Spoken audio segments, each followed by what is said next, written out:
Ngona yamba kini tata musugi mbeka se yamba kini bobora wina duan tembo ni matintu ni na bogada chikin na vinindi. Kini mama sa Amerika time baka so kubuni bat kede na itutuku ni vika sama rawa. Me na rawa ni tiga buena madao me muri. Ni sana vaka na bibasaki taikina na vosa ni ndolam bosa na turang na prestendi na ndonua. Na turang balan tu kau. Sana tiga bu kamburagi juga ni na isau ni soana taro rendo turang men le ndonua. Na wata pa na vika doa yala taka na ngon ndo sanga idur makina.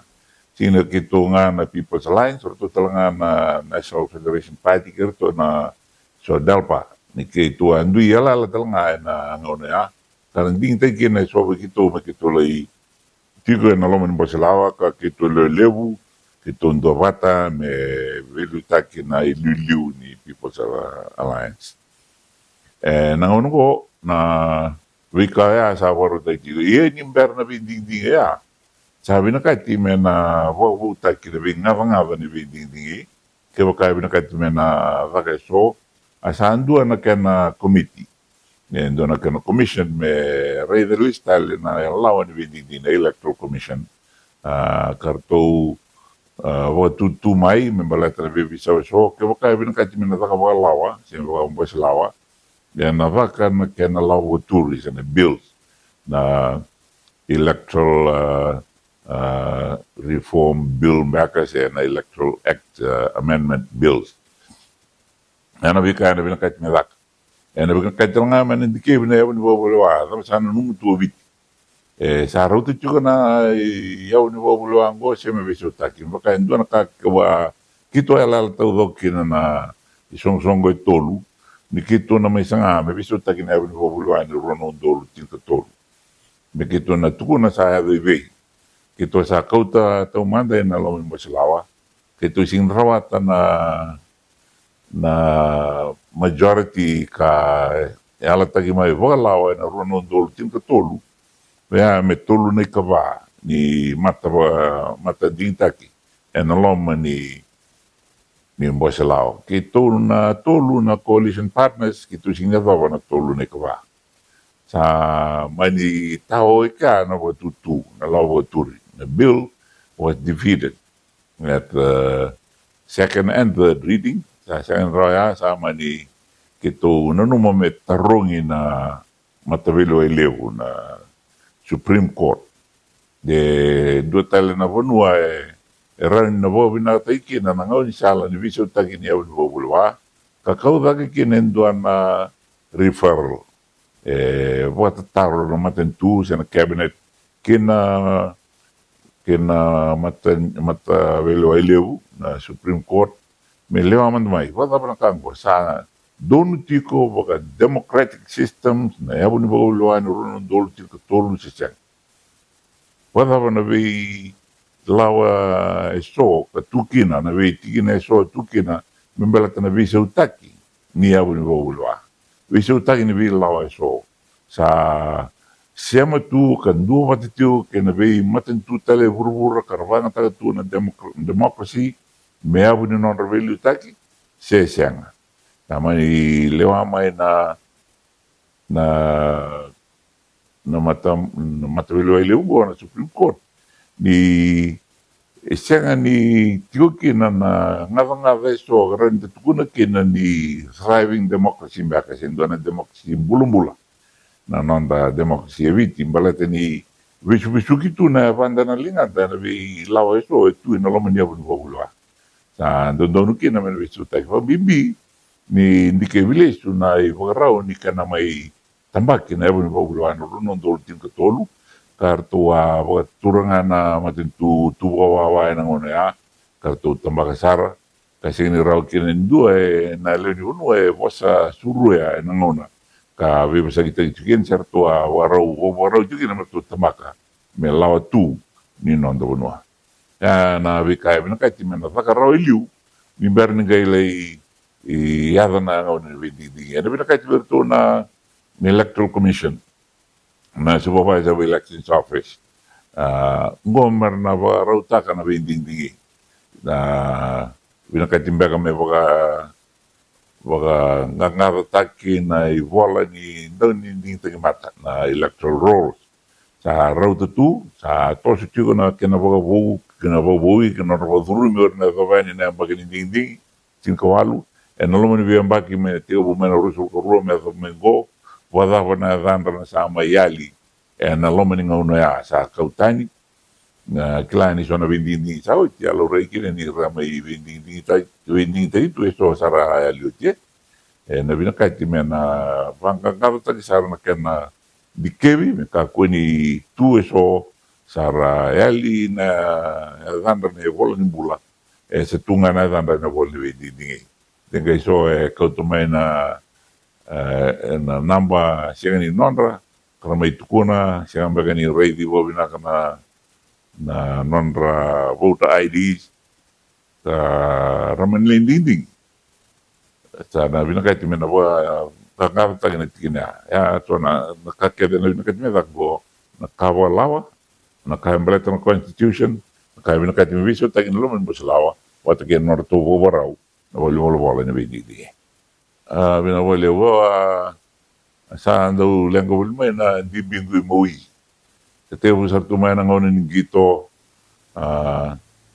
kau mani siang ni kau tumay kinen to naka ito ba ngonin sa baka dente tagakin na bito sek sa waitito ka sa tiwen to ngonin ya ka kapo na kailangan nung lutu na step ni parliament ni government buildings na runon dolu rusul kotol so bakarangay pusta tiga na mada sao ti mada nya ni so lagi au na lo mani kaya tambaka to ni tamba mena runo dulu betul mani tu kan sangor na tamba mena 2023 awa lutin din ker siya mawata tu ya na kana molmolum na ya ba kay nanunggu lang ani ba ready tu na mobile phone no gamit tu na kamakap na vingrabia sala indikevi me India ole indikevi me Chavani sa ruban di tagaroro mai na vi balimbule lebu ya na Apollo mai New Delhi pata kena balimbule lebu mai Tokyo ni sa kenangona me sa indikevi ka kaya naman ni binakati misele viso taki mai na sui ka toka ka wa sudu patamayan tinka di wa sa walu me sama ikini susu minestila mani bukan doon na melak dia sahabat baru tu na laku India to sa tiga bookings anggai tu na mai non mata mai New Zealand ambassador high commissioner tunoke kumombola honorable Winston Peters kay sila tinang gorang dibina rakasar mi oklan sama ni girwakar vital no tu niyo sila ni kalima katin kalima ni hindi siya mo sa tiwi palbin hongor sa rorosa dahil laka na buka nakay umbutan na iwatang nga dinibisila sa nabiyabito tuwat tuwi burburtodo ka naman ko matsali nga na AI batagay na robotic operations lakay sama ni nanumaw na post operations travel isa na uti na WCL na sukalis may India ki chapa ni sarambo molabu nan tambi juga na lumen wangkuk ren na bito sak may ni sila dia tulunga na yo sanda keltelinay yaman no sa angolinan okalan kero vital no wat kay Winston Peters sa tuno ko isang rorasa lokani lindikevi singo yagan kina la singo waro singo bong lo tule bulak dona songo da kamay vitong na singo lo tulebu so lile sukin sana non tunggel ka so litu na matentu sama raw na matagal lima ta oy trawa usangela bong ya ni oy ton bong lebu ni bong lo tulebu waro buka tagalele ni waro buka sala ko bula ta le rakana non to vendike na Bunwai, dotan X-ray, bola na Buni bola na nasi, Tauri kato doko, vinakanan ra, vinakana pressure, vinakana vikato doko, sara nulisel na siumoni. Siumoni te tarawa ketinta di singa ni bulan Januari salako. Tuni biau ni na vanga te rorua nai waka nunu ni vonua na vi ya na daga kina na ventaravi. Kau na pong moderi tala. Sama ni au Dio sa ulo miniti na visel. O tina ya sa awas na italimu yan. Ruat to nga na o mena ngono mo de kina. Kina ngona wa ka o kina visel kina no gan. Sa ruat to nga na o. Sa singa matani bakla na mois. Sa atu no orto na na saudi. O noi, ko sala hotel. Do tal no na patient. Ui. Vambe na patient da kaminga. Tiga balik bulan nombong ini moniti, bong itu situ, bukan lulus asuh kena hotel. Karena moniti teras tu situ terapa sabu kali semua itu. Berarti ni ando na public holiday mai New Zealand na kan si moniti. Wheelchair mai Auckland, mai ulakoi wanda no buka. Sombu mai ke segini bakar untuk wheelchair, sama ni tito kutunga mai na buka sarana na VIP lounge. Sapa kira ni, kamu ada raw. Iya, kalau lengan sambil talangan titok. Amai biu na plasta na madawanggo, tingtiw ni madawanggo sambil ten na plasta ka kami komikin. Ando bisa juga bisinga, ya kami ni bising ando bisa. Tangga mendol tangan na penlit-lilay, ando na punua ka lutumba kina na mawe ni mabuwa. Mani yandra to kasi ni ra luri to endom to sama ni tuna ngabuno ita kapto ngani kina pendin pata kena sinsin no iwai sing di wai solwak lumutukin ta kaya na kan totolo kina raraw ko ini na wele na ito kani may ni Islandia ra la ibisi kani ra lo kaya to Tiulikin orto na Fiji Water, na shipping group. Kito la vital na kawini singa ni berenyo lako i Balimbula. Setelah mati norundon na viwitini na vale na i Pramesh Sharma, kana marama sa ro itina na hip replacement. Uri dini ro bulu tiko tarik yung doon ro resort bari indena raw na ngono ko. Tali tagi vitor do maro da non ronga de me kero sabe terasa non roatal. Pokok mama tatag tu na idol wara rota na bibisaki. Wo bin na wale ni toro to mai na wili takyo honorable Sorongo ni ro wala tu na la tu deputy prime minister. Umani solewi Sorongo me tauri uli to mai ni ulako. Kaya na lawin sila hindi ko wabin na wale o na grabe ka kumika ngay siyang sutalangan ni Saulio na kaya binakatag sarkin ang plata na i-hondo-hondo nilako ni sila hindi lismay patang ni-hondo-hondo nilako hindi lismay sa nakaya ako na wunway na kotukin na binduin ni Sao ni grabe wunway na bulo kaya ngo binakatu mulo wakasama ni nagare itu ngara ko nakana somba kay udway ni wakasama tu bogor itu tentu non romanan kanda da ronga ni wasa na kanda waklato o wakla ni rawa au yalo ninde do ni raider to na no lawa to ninde toka me waka di tikito tanga na bika me yago din saya pala wale na veli taki na lewe ni vimbi taki na vika so na vimanga gai sa tingan tos ngo me nangangaro ni go na kamalat ni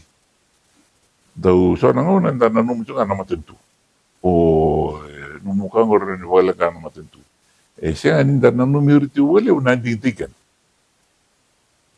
Sige kuni may lang katakal ito na law. Wala pa nakaya balata na law. Anong kau ito ngo is in accordance with the law.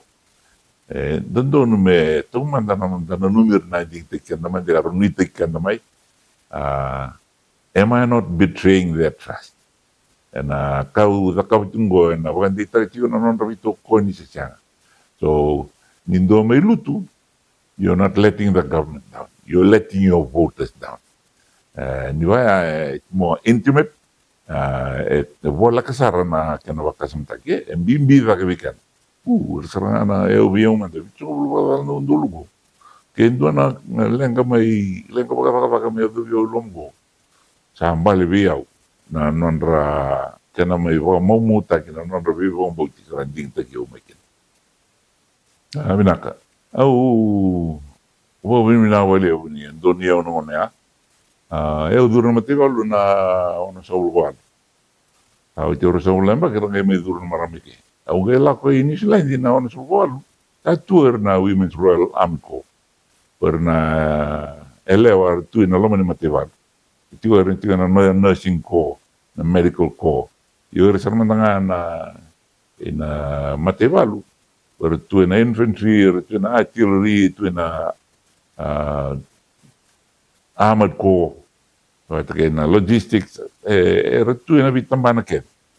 Ongai sa kasama tayo jumikin na ngon rabak sana raw kina baby ti me pagduri meron naman elewan marami na matebalu.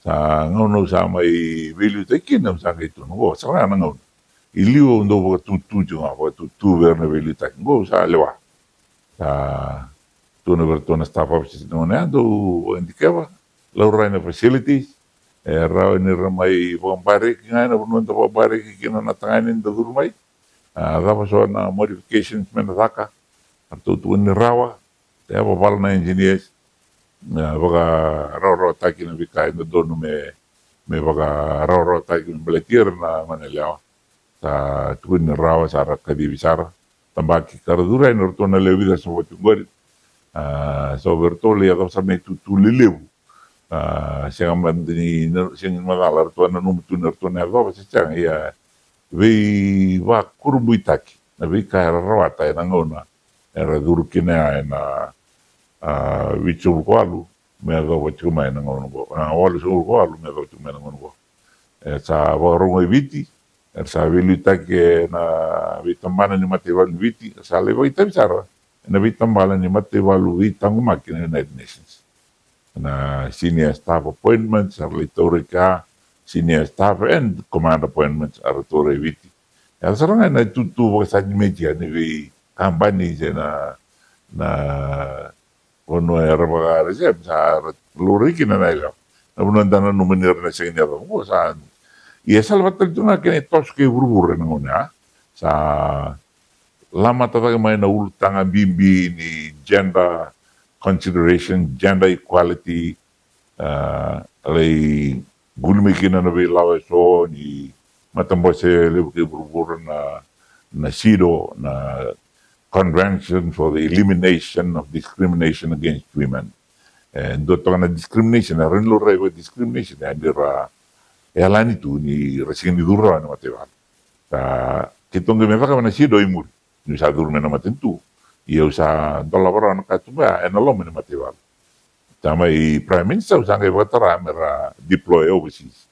Na ruang na kayo, baka membertir na nonda manelea na mara leo ni matevalu dua no gobador mira na wal surwalu ken do sa mai tio na matevalu sa prime na matentu prime minister tu sanga patara we commander mera to be deployed into active peacekeeping duties na wale we dan do ronga dan revo so wasa ni buku na walangi an idle mind is a devil's workshop ni ngalala tu na wakasama elevo na ngauna tuelinganda siya ni levo na kami na takawa anda pa kasam takawa kalima ko ni how can I keep myself busy basi gitu manggo na vitema ke so arwa reida na kara takawa tu na so kaya di misal tu ngasing bukan do na kaya lang kata tu watoro yo gurera dula na wini matini kango ramani baka tobole nga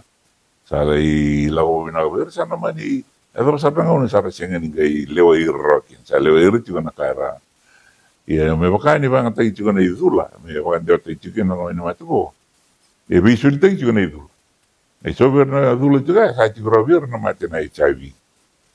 Dewa na idula sa dewa ta juga kena we manu karo ini bukan dewa taka na uh, na human immuno virus mo afekta na immune system ni tamata. Kaya leleu juga na karo siama juga na wani mati mo matinta isini vito vi na wani mati. Vito vi kena sala ni kena bukan dia tak kena wani mati na idula na wikawaya na sexually transmitted cases na ngono ko na klano buno ini sachu sarera. Libu nga ko endewa and kena wanga taki visual taki na wanga taki ni idula. Kawangan dia tak juga na drugs. Lawa taki na kinandra. So era tu ni sando sa tiyo na kaniwalwal sa singin gaisul na drug. Asul nga nandra sa tiyo rawi ko sa manay tukoy tu na lang. Angay kau nga may nandra ito, du wala lewin dua. Sang talang gayin doon na drug, yung biyon ba ako nga nandra sa tuwid drug raw tu, may sangkay wanda. Ako lolo malim. Na totolo sa rin na kinandewa. Sa doon naman na yan rapa sa rawa kauko na matintu. Sa pawalik yung na matintu na mo ko. Ito na tampan nyo bisa minista na iwalrua. Ito na nilalawa. Sa rawital na tatunga na ilulu ni tampan nyo bisa kaya na tampan ni Mativalu. Iwi na punuara ni siyama kaya na non-row operation. Ito nga may blue operation, no uniform. Nabi kaya umbutan ni nanday juga. And just the manpower presence on the streets na sanggat ni wano ebi tika pambaci ke cumiki na non-rabang taga na kanden rengo nyumbula na itamungan.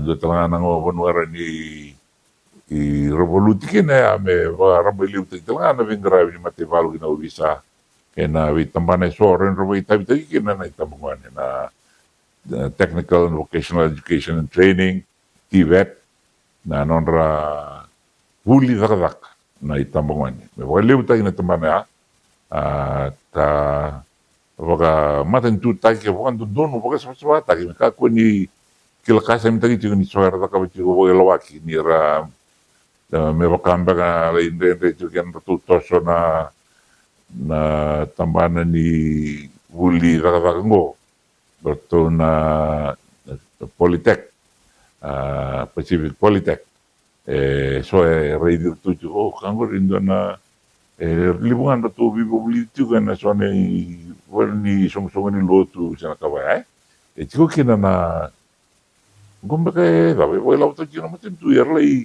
we tu kara da tu na bi lomen bai ni bi lotu so we mena nangai bukid na matin tu me baru tak kata na matin tu na bi kornibul maka kun li war rabi tu kan na matalo tu rabi kina wata ni me we mata bombo tale so petigo kina na bi dusi sando don me bulu tagia marande kau ten me kina no ra rai na itambungane mai na we ka we ngona sina tu ndona kamera bale kina non ra keeping their mind occupied me ka nga te bukina an idle mind is the devil's workshop.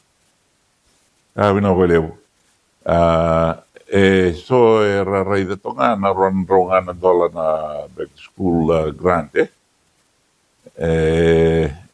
rai da na isau ni kena tara na vi konuli na kenra isau nang gas ni wuli na isau ni yaya ni wuli ya indan do na tabi lebu da lata tu na matentu au sanga tungo me wendi kevi ibe na banua setelah tunga kena na saumi dur se na saumi ka obiti na klan sa sen ke saumi tu na dur ngon tuition free education tale la kasarta le no do geira mera rangita ina le buli kena soli na peponi vol na ya ni vol na isul ni buli kana kanda unon rita tunga na itu bili sen do na itu bo kerila membalta na no man la ko koruli eran din karabanga rawata Era sanga so tini so lebu, taka tunga wa koro. Era tani tunga ramai bikito. E umbo kolonga tanga si buli to tamago ngor sa te buli torda. E levu ki mami buli bata me mbuda levu. Ki mami duru mandanga ni mato do. Tinga so garla sa tunga men. E toko ni rasa tunga men non ro ingunga na tumbu na tando te tendo te taniu te di niu da tu me na korbi en sengoli verna tigana bono ni goli. Baka man sama iba sa buli nga tayo kina na tumbu na buli. Ni sawa ya tu na siya nga soiti ni bimbi tiyo weekend na nabali rawat na ano buwan na buli. Balatin ninda sini bakila na idol ni kena vlaki na buli. Kaya baka man da bakila to kan nagre ni malumulum tiyo na raw ka na sa uli mo buli. Bakuko bang umutua. Baka ba na numimuto dok. Kaya baka siya nga na ito na may naman. Siya nga iko sinso mo ka. Nung uniform na nga ko siya may naman tentu. Nung ibanto sabi tayo taga na matentu. Nung iya ni buli na matentu. Nung kasi buli sa na matentu. Kuno may what's sabiyaw. Ando na puno sandang malumulum to kaya itumtum na ano. Andang karan ni kaya sa kinawin. Doon na puno sandang karan ni siya mata kaya na kaya sa abiyaw. Kibing ko na bimaluay kaya na biyaw kani. Non da rei de tigo na visinga ni rembera la ko ko buli da posa tigo vera da rei de me bina kana kaya maletir ni rusu kuma era torongi da ho no mambalata no mulai buli ni buli au lo me na vi matale la tu so di tigo na priestly blessings verto the lord bless you and keep you to la dei e me ko saru machuli tel tu mo no kalale au zambo no buti tigo nanga kani wa sa buti tel tigo mo rau au lunro sa tigo linga ro sa tigo ulu Akitu vi mas lagi. Ando na kabinata. Ando na ka uarata no bungon ni buli. Angko sa ramakumbung baru sa ka wiro. Iya, keba ka dalata nangon go sa raw ni dalata bo dua. Neli danga na vivon dontaki, no korni vivon dontaki, se quando val vives. Non ngo saranga sa ka tugani ke na vivon dontaki. Na vi va saltaki, na vi induismaki. Kakundangi wara kana matintu mengeli viva saltaki viva nduntaki ena no mani lo mani vol vives sena lo mani lao non ngom de tawakin dana itu tu ile kata na mata ni ku ambleti Barack Obama na vi manion na vi ngon to ko abilita itu kina do bito me que revive se me voto na cabinet te da voto vive se itu o saloman do te na o do manion no me do yali Achangel ito. Yang wala ko lindambe batir to no buwal, mekano batir to. Na ba ka mamanyor. Me vosa vero to na vero na eleo, maneleo. Ko va salta grau, angel están le mai. No cambimbia.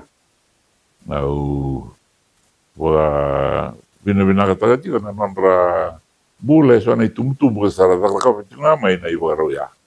Menda tu bata ke na ngone. Mira lai buli. Le sumai da warakira senda le sumai me wawa da suku menta kata da swata era marau au gendo suku mena beka bisa rau dur turango rango der salut ke itu lo me sa rama sula cerna se warakina cina baka bisa ke masuk lagi normal na itu na budi sini baka ko na budi sa tegu sa trani vale na ke me baka da certa ngai vale ke baka sianga ya na sau mana matentu lebo tia talaga mai na vivo andun tag na matentu na korni vivo andun tag nga abo matentu na mga bale ngo na vivo torre tag sambo vingo masaranga abo bina ko buru todo eu sana numutu na ngawon sanga ya mekina na transistor radio system iliu sandau tunga ko ara bateri Rangai mai ndonto tira na wa malabu me vingoma tu na buka tu mai ni VKSO kambura tu mai na radio wave saya waktu na frequency 28 token to radio ni vingoma ko na frequency na kakambura kita tu ni suwa ko tu mai na me barong to ni no virtualis non da radio dapo bina na turanga buku na ngone te vu na davuti na re makoni no ka discover ta ka na ni tugo na malio la longa na ka Iso sanopo sa lagu tu. Napa sa lagu tu nga ko ina mali ala nda tutongo lagu tu nga bang na bas. Kaya ka sa ngai tiko weekend to na ngava na kana frequency karan deu tu miki na metungai ta turun ronga apa si o ka mena radio station mai ka. To sa ngai me ronga ka na to gadget ka to ko weekend to. Endo na ngau ni sala binaka ni huli ni waka tuku sa ni biboli sa kota bobola ka sarmi weekend na vi daga kergo sa warora sa talga na nanda vi bola rai na nagitu na rin na kono sa tu na social media anda wilika anda saraba na kinelalo sa bang tagyo na kango na ni toro to siliu kini vi detiles talanga imuri anda bang taga bo binak na radio is a good tool, also an effective weapon. Like everything else, technology are very effective tools for development. They're also very, very effective weapons to try and bring each other down. And the mga tanga ko binak, do sa liwew ni sel, or ni wala na nato ni titi witan, rasan talaga ni wiwa mabuatikin. Kasi na uya mo, winilang abi kum tutulong sa rin tiyo na tweet tamana ni Kamburang itutuko. Kemudian na na taman ni radio, na television, na ingon sa television, newspaper. Yung bibito mo na po, ito tiyo na World Radio Day. Kemudian na mga taga tiyo na radio wave sa ralaw tugo, may wanda taga tiyo kina na nandor wave sa ngo, arle runga sa reso, na tandang na korle levu. Ni mami mo ko binakabi kundo, kemudian na tuwa na profession go. Ka ni warorota tiyo na vitartara, na virong-rungodi. Kasi nga kina ni sa ulumbal tayo wali mo naman pabiyawat. Tau ono ni binaka na World Radio Day ngo ni doon na marutak. At yung na tambahan ni Kakambraki. Ka na marutak talaan lini bunwa. Na doon mo yung singabangon. Wano nungir kina na hukum makawara. Rida may na wika tunggo gurugura. Tanggay mo yung gorong-gorong. Gorong-gorong. Kan doon nakawa makon. Rida na kangoy. Sampai sa rama makon. Tapos tumay na kalo. Turuma tumay na bimali alala. Gorong nga beto na tanan. Ano na basa. Endo lang nga na nakani bagungge tibi kum doon na tambahan ni wakaw itutuko na radio. Winawali mo na itabit ng karabiti ko. Nitagi ni ng karabiti ko binakam na wakat tagi-lagi na tanda siya ni Benediction.